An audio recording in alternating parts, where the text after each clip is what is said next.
இப்போ தமிழக அரசு கல்வித்துறையிலிருந்து இலவசமாக ஸ்கூல் படிக்கக்கூடிய மாணவிகளுக்கு ஹெச்பிவி வைரஸ் வேக்சின் என்று தடுப்பூசி என்று சொல்லக்கூடிய ஹியூமன் பேப்பிலோமா வைரஸ்ன்னு சொல்லுவாங்க அது பேர். அதை வந்து கருப்பை வாயில் புற்றுநோய் உருவாக்கக்கூடிய ஒரு நோய் கிருமி, அது வைரஸ் கிருமி. அந்த வைரஸ் கிருமிக்கான தடுப்பூசி அப்படின்னு சொல்லி அதை வந்து இலவசமாக குழந்தைகளுக்கு வந்து கொடுக்குறோம். தமிழக அரசு, அப்பா என்று அன்போடு அழைக்கப்படக்கூடிய முதல்வர் ஸ்டாலின் அவர்களுடைய அரசு வந்து அதை செய்ய போகுது அப்படின்னு சொல்லி விளம்பரம்லாம் படுத்துறாங்க.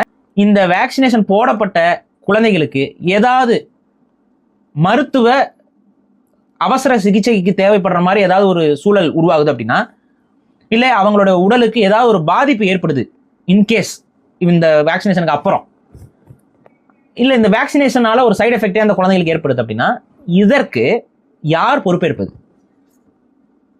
திமுக அரசு, தமிழக அரசு பொறுப்பேற்குமா? அதுக்கு ஏதாவது நீங்க சொல்லியிருக்கீங்களா?